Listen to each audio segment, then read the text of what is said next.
সকাল কিংবা বিকেলের আড্ডা, এক কাপ গরম চায়ের সঙ্গে মচমচে বিস্কুট অনেকেরই প্রিয় অভ্যাস। অফিসের বিরতি, বন্ধুদের আড্ডা কিংবা ঘরের গল্পে চা বিস্কুট যেন বাঙালির দৈনন্দিন জীবনের একটি পরিচিত অংশ। তবে প্রতিদিনের এই ছোট অভ্যাসই দীর্ঘমেয়াদে শরীরের জন্য ক্ষতির কারণ হতে পারে। বিশেষজ্ঞদের মতে নিয়মিত চায়ের সঙ্গে বাজারের প্রক্রিয়াজাত বিস্কুট খেলে শরীরে অতিরিক্ত চিনি, ক্যালোরি ও অস্বাস্থ্যকর চর্বি জমতে পারে। বেশিরভাগ বিস্কুটে থাকে পরিশোধিত ময়দা, অতিরিক্ত চিনি, লবণ ও স্যাচুরেটেড ফ্যাট, যা শরীরের জন্য খুব একটা উপকারী নয়।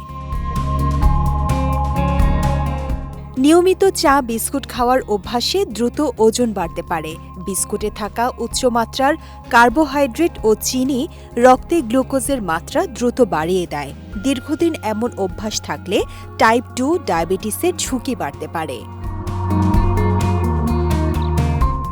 এছাড়া চায়ের সঙ্গে বিস্কুট খেলে অনেকের হজম সমস্যা, গ্যাস্ট্রিক, বুক জ্বালাপোড়া ও কোষ্ঠকাঠিন্যের মতো সমস্যা দেখা দিতে পারে। কিছু বিস্কুটে থাকা ট্রান্স ফ্যাট ও অস্বাস্থ্যকর তেল শরীরে খারাপ কোলেস্টেরলের মাত্রা বাড়াতে পারে, যা হৃদরোগের ঝুঁকির সঙ্গে সম্পর্কিত।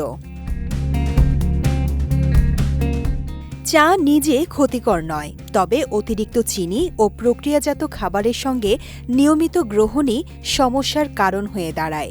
চায়ের সঙ্গে বিস্কুটের পরিবর্তে বাদাম, সেদ্ধ বা ভাজা ছোলা, ওটস, হোল গ্রেইন ক্র্যাকার্স কিংবা ঘরে তৈরি স্বাস্থ্যকর নাশতা বেছে নেওয়া যেতে পারে।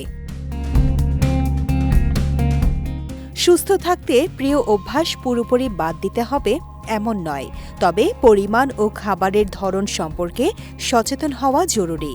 ছোট ছোট খাদ্যাভ্যাসের পরিবর্তনই দীর্ঘমেয়াদে সুস্থ জীবন নিশ্চিত করতে পারে।